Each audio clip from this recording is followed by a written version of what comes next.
कल्पना कीजिए, आप रोम की संकरी गलियों में चल रहे हैं। रात का समय है, आसमान में हल्की धुंध फैली हुई है, चांदनी टूटी हुई इमारतों पर पड़ रही है। वो रोम जो कभी दुनिया का बादशाह था, अब थका हुआ और बिखरा हुआ नजर आता है। कभी यही शहर था जहां सीजर ने कदम रखा था, जहां सेनाएं गरजती थीं, जहां बाजारों में भीड़ उमड़ती थी। लेकिन अब यहाँ केवल टूटी हुई सड़कों की खामोशी है। सन 1200, रोम का वह समय जब साम्राज्य का वैभव खो चुका था, राजनीति बिखर चुकी थी। अब यहाँ केवल एक ही शक्ति बाकी थी, चर्च की ताकत। और उसके पीछे छिपा डर उस द्वार में रोम का हर दिन चर्च की घंटियों से शुरू होता था। सुबह की पहली किरण के साथ ही घंटियों की गूंज पूरे शहर को जगा देती। लेकिन यह सिर्फ ईश्वर की पुकार नहीं थी, यह शक्ति का ऐलान भी थी। उस समय पोप इनोसेंट तृतीय चर्च के सबसे ताकतवर मुखिया थे। उन्होंने घोषणा की थी, रोम सिर्फ हमारा है, यहाँ के लोग चर्च के सेवक हैं। कोई भी निर्णय, कोई भी हुक्म ईश्वर के नाम पर सिर्फ चर्च से ही निकलेगा। लोग डरते भी थे और आस्था भी रखते थे। किसान, व्यापारी, सैनिक, सबको लगता था कि अगर चर्च के खिलाफ गए तो ईश्वर नाराज हो जाएगा। रोम का हर कोना धर्म के साए में जी रहा था, लेकिन धर्म के साथ साथ भूख भी थी, गरीबी भी थी और अन्याय भी। किसी गली में एक बच्चा भूखा सो जाता तो किसी महल में भोज की थालियां सजाई जाती। गरीब और अमीर का फैसला आसमान और जमीन जितना था। रोम के दिल में हर गली, हर नुक्कड़ पर एक ही बात सुनाई देती थी, धर्म युद्ध। चर्च के आदेश पर सैकड़ों नहीं, हजारों लोग पवित्र भूमि यरूशलेम की ओर भेजे गए। कहा गया, यह ईश्वर की लड़ाई है, जो इसमें शामिल होगा उसे जन्नत मिलेगी और जो पीछे हटेगा वह पापी कहलाएगा। गरीब, किसान, युवक, मजदूर, यहाँ तक कि व्यापारी भी सब अपने घर छोड़कर निकल पड़े।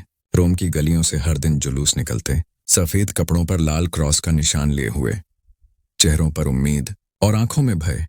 कोई अपनी माँ को छोड़कर जा रहा था, कोई अपनी पत्नी और बच्चों को। हर कोई सोचता था, शायद मैं लौट कर ना आऊं। जो लोग युद्ध पर चले जाते उनके घर सूने पड़ जाते, बाजारों में सन्नाटा छा जाता, खेत खाली रह जाते, गांव की औरतें अकेली खेतों में काम करती, बुजुर्ग अपने दरवाजे पर बैठकर लौटने वालों का इंतजार करते। लेकिन बहुत से लोग कभी वापस नहीं लौटते। रोम के हर मोहल्ले में मातम था। लोग कहते, ईश्वर के नाम पर लड़ी जा रही यह जंग क्या सचमुच इंसानियत की जीत है या केवल खून की प्यास? हर सुबह चर्च में प्रार्थना होती, हे ईश्वर, हमारे बेटों को सुरक्षित लौटा देना। लेकिन समय बीतता गया, खबरें आती रहीं, कहीं युद्ध में हार हुई, कहीं सैनिक मारे गए, कहीं पूरा काफिला लापता हो गया। रोम की जनता अब थक चुकी थी, उनकी उम्मीदें टूट चुकी थीं। यहीं पर हमारी कहानी का नायक मार्कस सामने आता है। वह रोम का एक साधारण युवक था।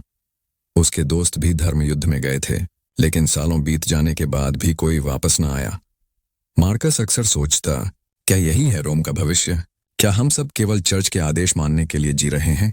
क्या हमारी जिंदगी का कोई और मकसद नहीं? वह गहरी रातों में रोम की टूटी हुई दीवारों पर बैठकर सोचता, कभी यह शहर महान था, सीजर और कॉन्स्टेंटाइन के नाम से दुनिया कांपती थी। आज यह शहर केवल आंसुओं और प्रार्थनाओं से भरा है। धर्म युद्ध की परछाइयों के बीच रोम की आम जिंदगी बेहद कठिन हो चुकी थी। शहर के एक हिस्से में चर्च और अमीर सामंतों के लिए शानदार महल खड़े थे, चमकते झूमर, संगमरमर की सीढ़ियां और भोज की मेजों पर तरह तरह के पकवान। लेकिन वहीं दूसरी ओर साधारण लोग भूखे प्यासे ठूठे घरों में सर्दी और भूख से लड़ते हुए। किसान अपनी फसलों को चर्च को कर टैक्स के रूप में दे देते, बाकी बचता तो उनके परिवार के पेट भरने के लिए भी काफी नहीं होता। मजदूर सुबह से शाम तक काम करते, लेकिन उन्हें केवल इतना मिलता कि वे एक रोटी और थोड़ा सूप खरीद सकें। बाजारों में हलचल कम हो चुकी थी। जहां कभी व्यापारियों की आवाजें गूंजती थीं, अब केवल सन्नाटा और थकी हुई नजरों का बोझ था। रोम के लोग अक्सर कहते, यह शहर अब भगवान का नहीं बल्कि अमीरों और चर्च का है। हर दिन चर्च लोगों से कहता, धैर्य रखो, ईश्वर तुम्हारे साथ है। लेकिन जब एक माँ अपने बच्चे को भूख से तड़पते देखती तो उसके मन में सवाल उठते, अगर ईश्वर हमारे साथ है तो हम इतने कष्ट क्यों झेल रहे हैं? लोगों के दिलों में विश्वास और डर की लड़ाई चल रही थी। कभी वे ईश्वर से मदद मांगते तो कभी चुपचाप आंसू बहाते। इन हालातों को देखते देखते मार्कस के भीतर एक आग जल रही थी। वह गली गली घूमता, लोगों से बातें करता, कभी किसी किसान की दास्तान सुनता, कभी किसी बुजुर्ग की पीड़ा। हर चेहरा उसे यही बताता, रोम अब वह शहर नहीं रहा जो कभी था। मार्क्स रात को अपनी छोटी सी दीपक की रोशनी में बैठकर लिखता, वह अपने कागजों पर दर्ज करता, गरीबी, अन्याय, लोगों की पीड़ा और वह सब जो चर्च छुपाने की कोशिश करता। मार्कस सोचता, अगर मैं चुप रहा तो यह सब भुला दिया जाएगा। भविष्य की पीढ़ियां केवल चर्च की बनाई हुई कहानियां जानेंगी, लेकिन असली रोम, असली पीड़ा वह हमेशा के लिए खो जाएगी। उसकी कलम उसके दिल की आवाज बन गई। हर शब्द में दर्द था, हर वाक्य में सच्चाई।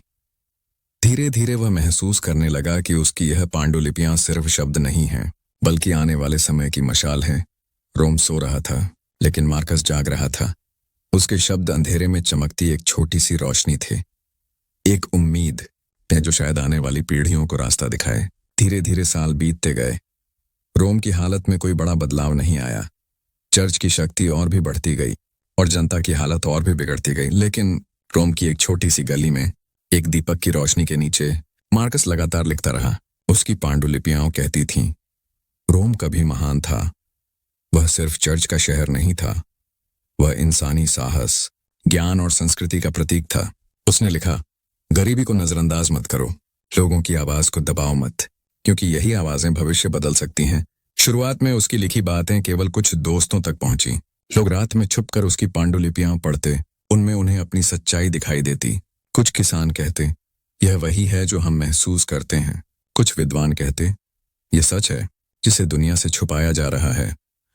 मार्कस के शब्द एक चुपचाप बहती नदी की तरह फैलने लगे। धीरे धीरे लोगों के दिलों में उम्मीद का एक छोटा सा बीज अंकुरित हुआ। उस समय शायद मार्कस खुद भी नहीं जानता था कि उसकी लिखी हुई पांडुलिपियां आने वाले सदियों में पुनर्जागरण, रेनेसांस की नींव बनेंगी।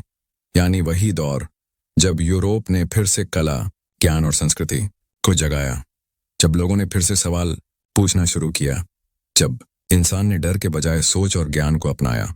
और इस नई सुबह की सबसे छोटी किरण कहीं न कहीं मार्कस के शब्दों से ही निकली थी। रात गहरी हो चुकी थी, रोम की गलियां सोई हुई थीं, सिर्फ कहीं कहीं पर दीपक की हल्की लौ जल रही थी। मार्कस अपनी खिड़की से आसमान की ओर देखता। टूटे हुए तारों की तरह उसका शहर भी बिखरा था, लेकिन उसे यकीन था कि अंधेरे के बाद हमेशा सुबह आती है। धीरे धीरे वह अपनी कलम रखता और कहता, शायद मैं इस बदलाव को न देख पाऊं, लेकिन कोई ना कोई देखेगा और तब रोम फिर से उठेगा। मार्कस जैसे लोगों ने सच्चाई लिखी, लेकिन तुरंत कोई बड़ा बदलाव नहीं हुआ। चर्च की पकड़ और भी सख्त हो गई। जो लोग चर्च पर सवाल उठाते, उन्हें गद्दार कहकर सजा दी जाती। रोम में गरीबी और अन्याय बना रहा, लेकिन भीतर भीतर लोगों के दिलों में सवाल उठने लगे थे। इसी दौरान धीरे धीरे विद्वानों और कलाकारों ने मार्कस जैसी पांडुलिपियों से प्रेरणा लेनी शुरू की। रोम और पूरे यूरोप में लोगों ने कहना शुरू किया, हम हमेशा डर में नहीं जी सकते। धीरे धीरे नए विचार जन्म लेने लगे। चर्च की हुकूमत अभी भी मजबूत थी, लेकिन अब लोगों की सोच बदलने लगी थी।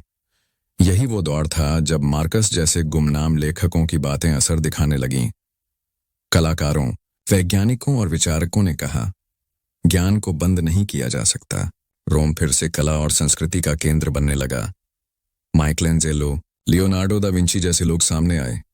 चर्च अब भी ताकतवर था, लेकिन ज्ञान और कला की नई रोशनी फैल चुकी थी। अब रोम फिर से दुनिया का ध्यान खींचने लगा। वेटिकन, चर्च का मुख्यालय, दुनिया का धार्मिक केंद्र बन गया, लेकिन साथ ही साथ रोम कला, स्थापत्य और विचारों का घर भी बन गया। पुराने अंधेरे के बावजूद यह शहर फिर से जीवित हुआ। इतिहास में मार्कस का नाम दर्ज नहीं हुआ। उसकी पांडुलिपियां अलग अलग विद्वानों के हाथों से होती हुई आगे बढ़ीं। किसी ने उसका नाम मिटा दिया, किसी ने उसे अपनी तरह लिख लिया, लेकिन उसके विचार अमर हो गए। लोग कहते हैं, कभी कभी बदलाव की शुरुआत एक तलवार से नहीं, बल्कि एक कलम से होती है।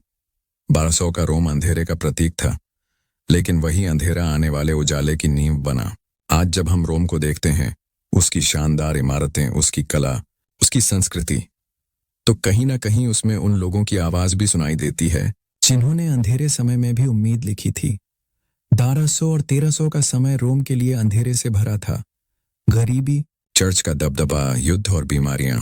लेकिन 1300 के आसपास धीरे धीरे विद्वानों और कलाकारों ने नए विचार फैलाने शुरू किए। लोग चर्च की हर बात मानने के बजाय सवाल पूछने लगे।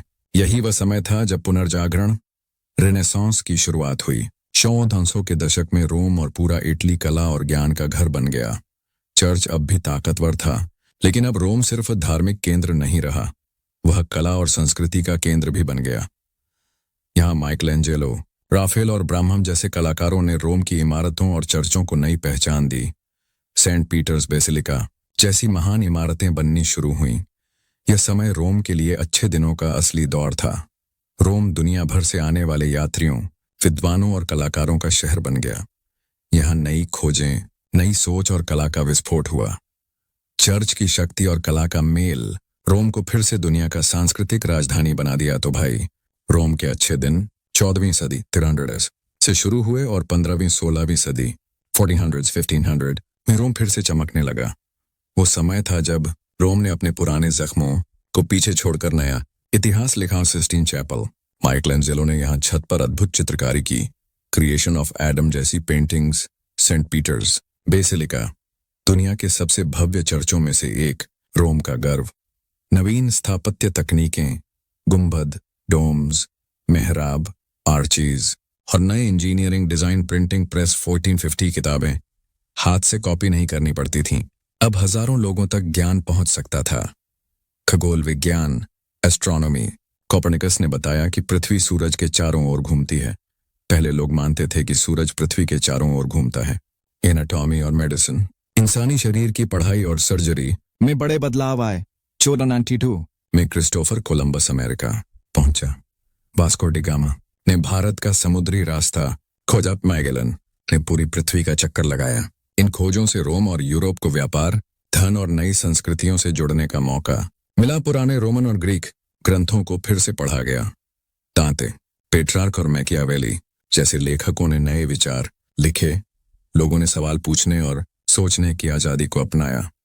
चर्च के साथ साथ नई संगीत शैलियां पैदा हुईं। वायलिन, फ्लूट जैसे वाद्य यंत्र लोकप्रिय हुए। संगीत अब सिर्फ धार्मिक नहीं रहा, बल्कि उत्सव और कला का हिस्सा बन गया। प्राचीन समय, पुराना रोम और ग्रीस, यूनानी वैद्य हिप्पोक्रेट्स 400 ईसा पूर्व और गैलन 200 ईस्वी ने शरीर पर शुरुआती अध्ययन किए, लेकिन उस समय लाशों को चीर कर देखने की इजाजत नहीं थी, धार्मिक नियमों के कारण। इसीलिए वे ज्यादातर जानवरों, स्वर, बंदर पर प्रयोग करके ही शरीर के बारे में लिखते थे। गैलन की किताबें 1000 साल तक यूरोप में सत्य मानी जाती रहीं। मध्यकाल 500-1200 ईस्वी चर्च का जमाना था। शरीर की पढ़ाई लगभग बंद हो। कई लोगों का मानना था कि इंसानी शरीर को छूना या खोलना पाप है। सिर्फ गैलन की पुरानी लिखाई पर भरोसा किया जाता था, यानी असली मानव शरीर विज्ञान ठहर गया। पुनर्जागरण की शुरुआत 500-1400 ईस्वी। धीरे धीरे बदलाव आया। इटली के कुछ विश्वविद्यालयों जैसे बोलोग्ना में चुपचाप लाशों की चीरफाड़, डिसेक्शन शुरू हुई।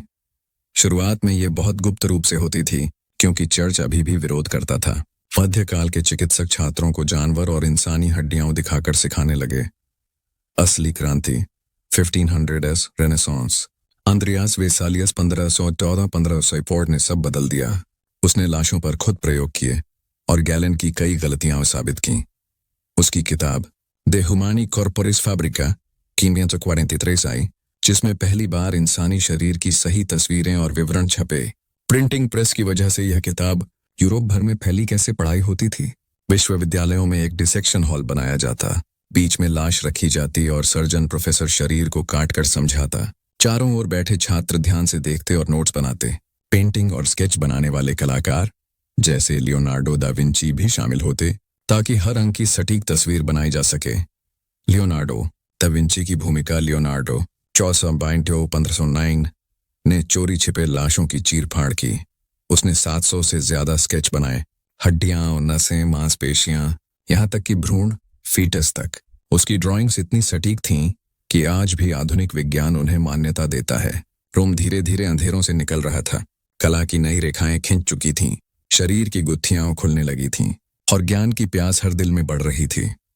पर एक और सवाल सबको सताने लगा, क्या हमारी दुनिया सच में यहीं तक सीमित है? क्या पहाड़ों और समुद्रों के उस पार कुछ और भी है?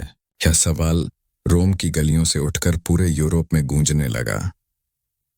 15वीं सदी में कुछ बहादुर नाविकों ने सोचा, अगर हम समुद्र के रास्ते अनजानी दिशाओं में निकलें तो शायद हमें नए तट, नए लोग और नए खजाने मिलें। पुर्तगाल और स्पेन के बंदरगाहों से जहाज रवाना हुए। उनके पाल हवा में ऐसे लहराते जैसे किसी अनजाने स्वप्न की ओर बढ़ रहे हों। रोम भले समुद्र यात्राओं का प्रत्यक्ष केंद्र नहीं था, पर इन यात्राओं की हर खबर, हर नक्शा, हर नई कहानी आखिरकार रोम की दीवारों तक पहुंचती थी, क्योंकि रोम उस दौर का दिल था जहां से खबरें फैलती और विचार जन्म लेते। क्रिस्टोफर कोलंबस 1492 ने पश्चिम की ओर चलकर नया महाद्वीप खोज निकाला। वास्को डी गामा 1498 भारत का समुद्री रास्ता ढूंढकर लौटा। फर्डिनेंड मैगेलन 1519 के जहाज ने पहली बार पूरी धरती का चक्कर लगाया। हर खोज के साथ नक्शे बदलते गए। जहां पहले दुनिया छोटी और सीमित लगती थी, अब वह विशाल और अनगिनत रहस्यों से भरी दिखाई देने लगी। और रोम के विद्वान, कलाकार और व्यापारी इन खोजों की कहानियां सुनकर और भी प्रेरित हुए। नई भूमि से आए मसाले, सोना, चांदी और किस्से रोम के बाजारों और महलों में चर्चा का विषय बन गए। वास्को दा गामा के लौटने के बाद यूरोप जैसे पागल हो उठा, क्योंकि अब भारत का मसाला, रेशम, मोती और कीमती पत्थर सीधे समुद्र के रास्ते यूरोप तक आ सकते थे। पहले अरब और तुर्क बिचौलियों के जरिए यह व्यापार होता था और दाम आसमान छूते थे, लेकिन अब पुर्तगाल के पास सीधा रास्ता था और यही उसे बाकी यूरोप से आगे ले गया। 1500 के शुरुआती सालों में पुर्तगाल ने समुद्र पर अपना झंडा गाड़ दिया। उसके जहाज अफ्रीका के तटों पर किले बनाने लगे। भारत के बंदरगाहों में व्यापार केंद्र खुले।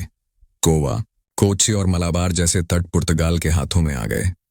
वह सिर्फ मसाले नहीं लेता था, बल्कि तोपों और जहाजों से अपनी शक्ति भी दिखाता था। समुद्र अब पुर्तगाल की ताकत का असली मैदान था। वास्को दा गामा की खोज ने बाकी यूरोपीय देशों को भी उकसा दिया। स्पेन ने पश्चिम की ओर अपना रास्ता चुना और कोलंबस की खोज सामने आई। इंग्लैंड और नीदरलैंड भी पीछे नहीं रहे। वे भी नए समुद्री रास्तों की तलाश में निकल पड़े। इस तरह समुद्री खोजों की दौड़, एज ऑफ एक्सप्लोरेशन, शुरू हुई। अब सोचो भाई, रोम सीधे समुद्र यात्राओं में शामिल नहीं था, पर इन खोजों का असर उसकी गलियों तक पहुंचता था। भारत से आए मसाले रोम के अमीर परिवारों की मेज पर सजने लगे। नए नक्शे, नए किस्से विद्वानों के बीच चर्चा का विषय बन गए और चर्च भी यह समझ गया कि अब दुनिया उसके पुराने नक्शों से कहीं ज्यादा बड़ी है। पुर्तगाल ने एक समय तक हिंद महासागर पर राज किया। यूरोप और एशिया के बीच सीधा व्यापार शुरू हो गया। नए हथियार और जहाजी तकनीक विकसित हुई और धीरे धीरे यही रास्ता आगे चलकर औपनिवेशिक साम्राज्य, कॉलोनियल एम्पायर की नींव बना। 15वीं सदी का यूरोप भूखा था, भूखा सोने का, मसालों का और नई जमीन का।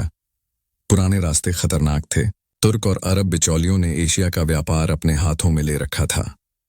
इसलिए यूरोपियों ने समुद्र से पूछा, क्या तुम हमें नए रास्ते दोगे? और समुद्र ने जवाब दिया, हाँ। सबसे पहले पुर्तगाल ने हिम्मत दिखाई। प्रिंस हेनरी नेविगेटर ने नाविकों को तैयार किया। बार्थोलोम्यू डायस ने 1488 में अफ्रीका का केप ऑफ गुड होप पार किया और फिर वास्को दा गामा भारत पहुंचा 1498। यह वह पल था जब समुद्र के दरवाजे खुल गए। अब मसाले सीधे यूरोप जा सकते थे। पुर्तगाल हिंद महासागर का मालिक बन गया, लेकिन स्पेन पीछे कैसे रहता? 1492 में क्रिस्टोफर कोलंबस पश्चिम की ओर चला और अमेरिका की धरती पर पहुंचा।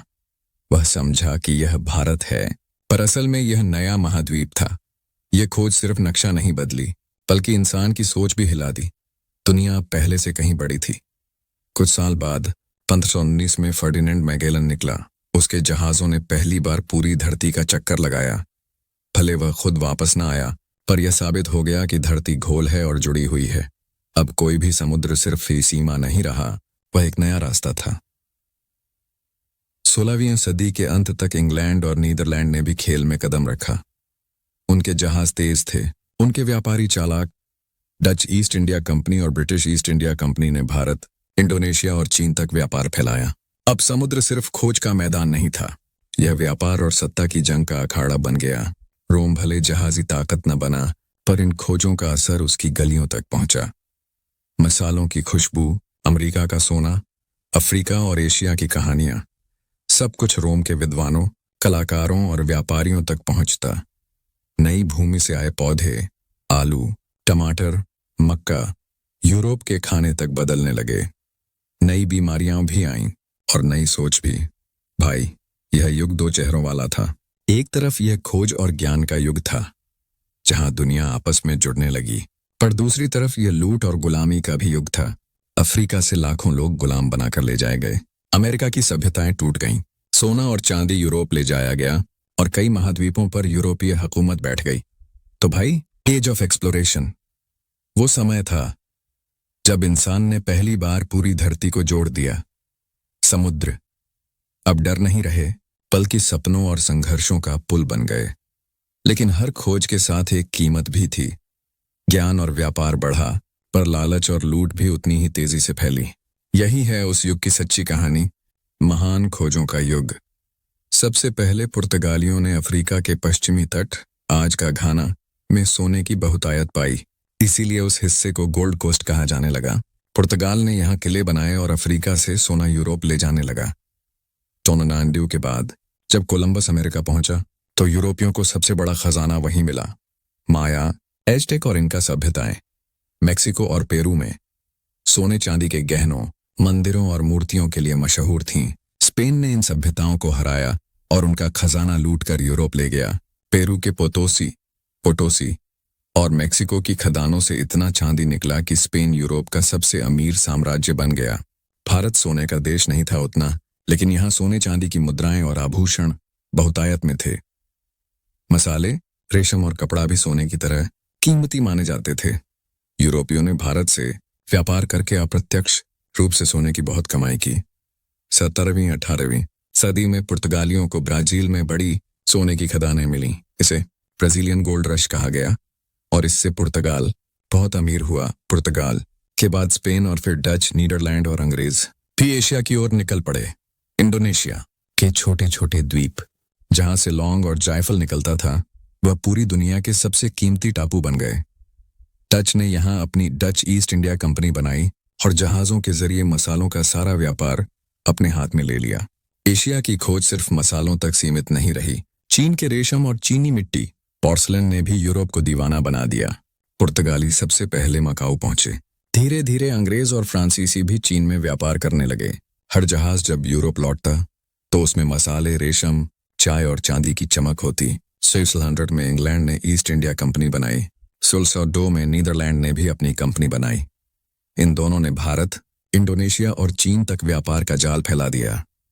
शुरुआत में ये सिर्फ व्यापारी थे, लेकिन धीरे धीरे ये ताकतवर राजनैतिक शक्ति बन गए। भारत के बंदरगाहों से मसाले, कपड़ा, नील और सोना यूरोप ले जाया जाने लगा और फिर यही व्यापार आगे चलकर औपनिवेशिक हुकूमत में बदल गया। यूरोप का आम आदमी पहली बार मसालों की खुशबू, रेशम की नरमी और चाय की गर्माहट का स्वाद लेने लगा। लेकिन इन सब के पीछे एक छिपा सच था। एशिया की जमीन और लोग धीरे धीरे यूरोप की लालच की जकड़ में फंसते जा रहे थे। यूरोप में अचानक सोने और चांदी की बाढ़ आ गई। लेकिन भाई, इससे महंगाई भी बढ़ी। इसे कहते हैं प्राइस रेवोल्यूशन। स्पेन कुछ समय तक अमीर रहा, लेकिन धीरे धीरे यह सोना युद्धों और शानो शौकत में बर्बाद हो गया। यूरोप के अमीर राजा और व्यापारी सोने से भी ज्यादा जिस चीज के दीवाने थे वह थे क्लब मसाले, काली मिर्च, इलायची, दालचीनी, लौंग, जायफल। ये चीजें इतनी कीमती थीं कि यूरोप में इनकी कीमत सोने जितनी मानी जाती थी। और ये सब मसाले सिर्फ एशिया में, खासकर भारत और इंडोनेशिया में मिलते थे। 1498 में वास्को दा गामा जब कालीकट, केरल पहुंचा तो उसकी आंखों में चमक थी, क्योंकि यहां उसे मिला मसालों का खजाना, कपास, रेशम और रंगीन कपड़े। वह मसाले लादकर जब लिस्बन लौटा तो यूरोप हक्का बक्का रह गया, क्योंकि मसाले सोने के दाम बिके। अब पुर्तगालियों ने भारत के तट पर किले, बंदरगाह और फौजी ठिकाने बनाने शुरू कर दिए। तो भाई, एशिया की खोज सोने या चांदी की नहीं थी, बल्कि खुशबुओं और रेशम की थी। पर यह खुशबू यूरोप के लिए जितनी मीठी थी, एशिया के लिए उतनी ही कड़वी साबित हुई, क्योंकि मसाले और रेशम ने यूरोप को अमीर बनाया पर एशिया को गुलामी की ओर धकेल दिया। जब कोलंबस अमेरिका पहुंचा तो स्पेन और पुर्तगाल ने वहां गन्ना, कॉफी, कपास और तंबाकू की खेती शुरू की।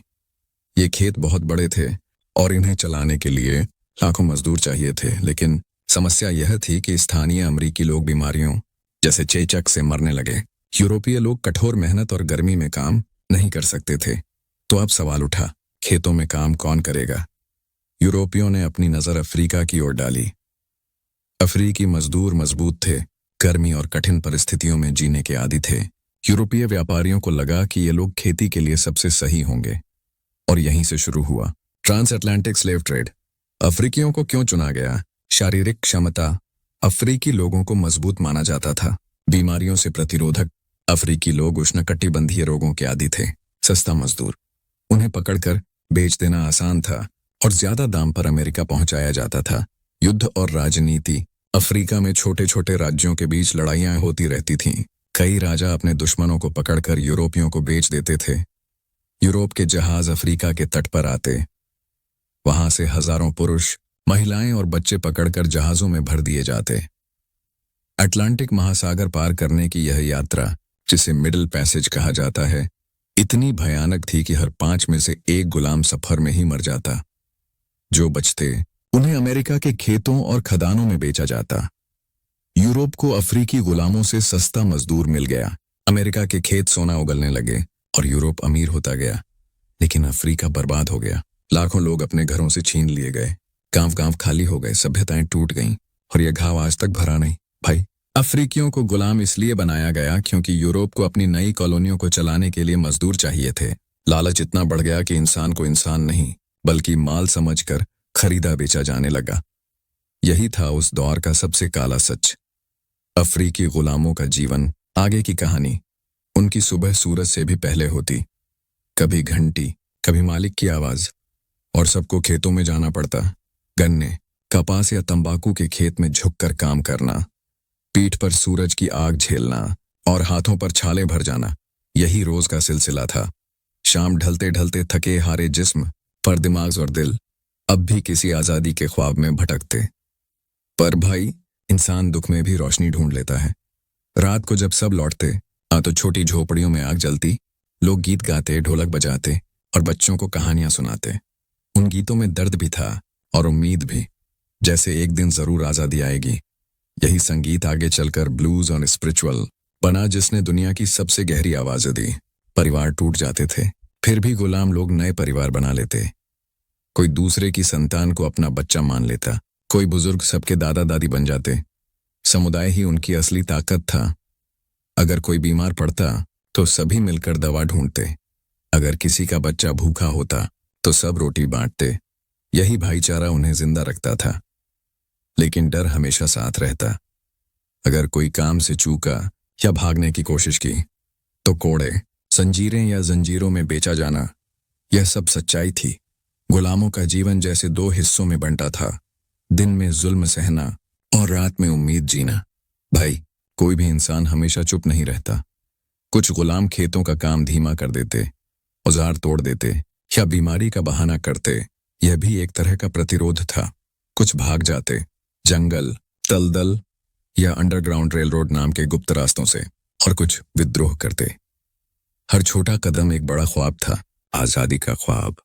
रात को जब सब थक कर लेटते तो आसमान देखते, वही आसमान जिसे उनके पूर्वज अफ्रीका में देखते थे। तारे उन्हें याद दिलाते कि एक दिन हम भी आजाद होंगे। उनकी दुआएं, उनके गीत और उनका विश्वास, यही वो चीजें थीं जो जंजीरों से भी मजबूत साबित हुईं।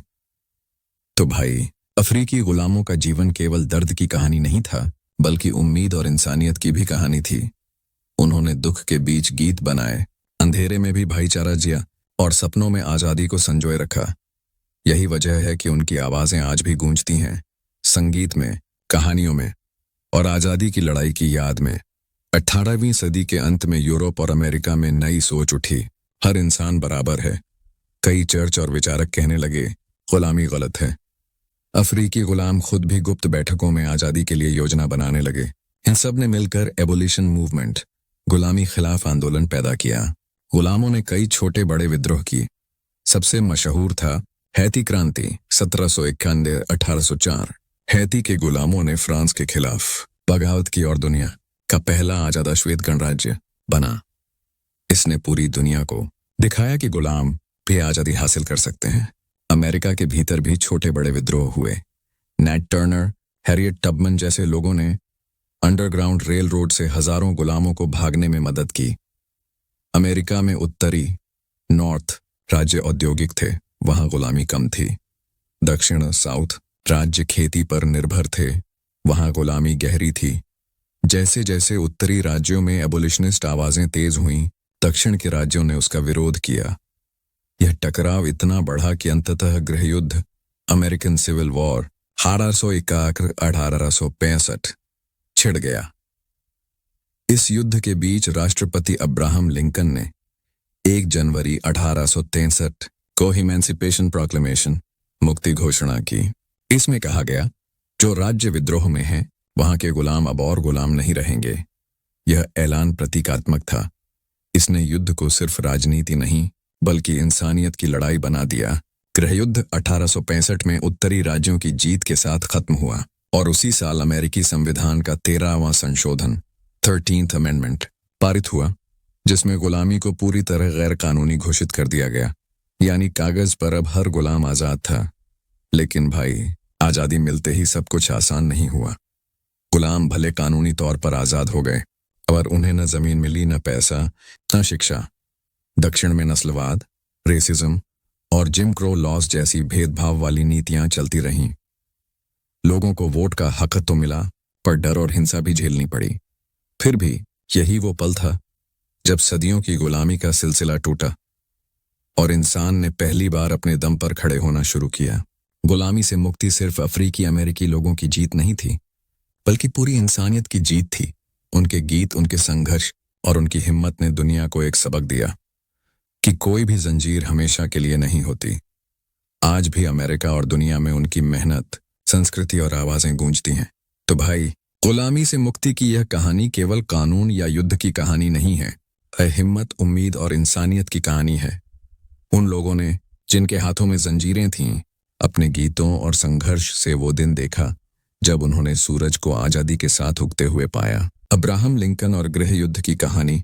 अब्राहम लिंकन एक गरीब किसान परिवार में जन्मा लड़का, जिसके पास न किताबें थीं न औपचारिक शिक्षा, लेकिन उसमें एक सपना था, कानून पढ़कर इंसाफ करना और लोगों को बराबरी दिलाना।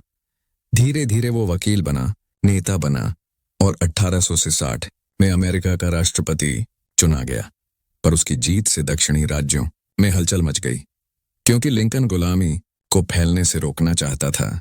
लिंकन के राष्ट्रपति बनते ही 11 दक्षिणी राज्यों ने अमेरिका से अलग होने का ऐलान कर दिया। उन्होंने कन्फेडरेट स्टेट्स ऑफ अमेरिका नाम का नया देश बना लिया। राजधानी रिचमंड, वर्जीनिया उनकी सोच थी, हमारी खेती और तंबाकू की जमीनें बिना गुलामी के नहीं चल सकती। और इसी तरह 1851 में सिविल वॉर शुरू हुआ। उत्तर यूनियन बनाम दक्षिण कन्फेडरेसी। यह युद्ध अमेरिकी इतिहास का सबसे खून खराबे वाला युद्ध था। लाखों सैनिक मैदानों में मारे गए। गेटिसबर्ग, एंटीटम जैसे युद्ध स्थल खून से लाल हो गए। गांव गांव तबाह हो गया।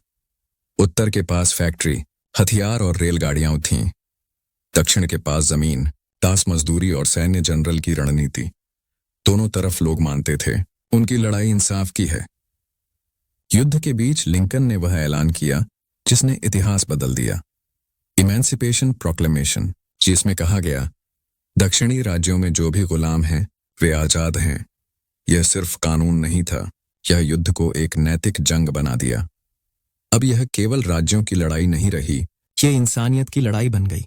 युद्ध 1867 में उत्तर की जीत से खत्म हुआ। कन्फेडरेसी की राजधानी रिचमंड गिर गई और अमेरिकी संविधान का 13वां संशोधन पास हुआ, जिसने पूरे देश से गुलामी को हमेशा के लिए मिटा दिया। कानूनन हर इंसान अब आजाद था। लेकिन भाई, यह जीत लिंकन के लिए आखिरी साबित हुई। 14 अप्रैल 1865 को वॉशिंगटन DC के फोर्ड्स थिएटर में एक दक्षिणपंथी हमलावर ने गोली मारकर उनकी हत्या कर दी। अगले दिन लिंकन की मौत हो गई। वो इंसान जिसने गुलामी की जंजीरें तोड़ी, खुद आजादी का सूरज देखने के बाद चला गया। अब्राहम लिंकन आज भी याद किए जाते हैं, क्योंकि उन्होंने अमेरिका को बचाया और इंसानियत को ऊंचाई दी। उनका एक मशहूर वाक्य था, government of the people by the people for the people shall not perish from the earth. उनकी विरासत यही कहती है कि इंसाफ और बराबरी के लिए लड़ा गया संघर्ष कभी व्यर्थ नहीं जाता। दोस्तों, ये थी अब्राहम लिंकन और अमेरिकी गृहयुद्ध की पूरी कहानी। एक ऐसी कहानी जिसमें दर्द भी है, संघर्ष भी है और इंसानियत की सबसे बड़ी जीत भी।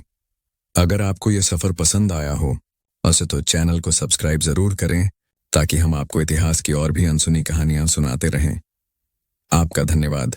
आपकी सुनने की धैर्य और मोहब्बत ही हमारी सबसे बड़ी ताकत है। मिलते हैं अगले वीडियो में एक नई कहानी, एक नए स्वर के साथ। तब तक के लिए नमस्कार।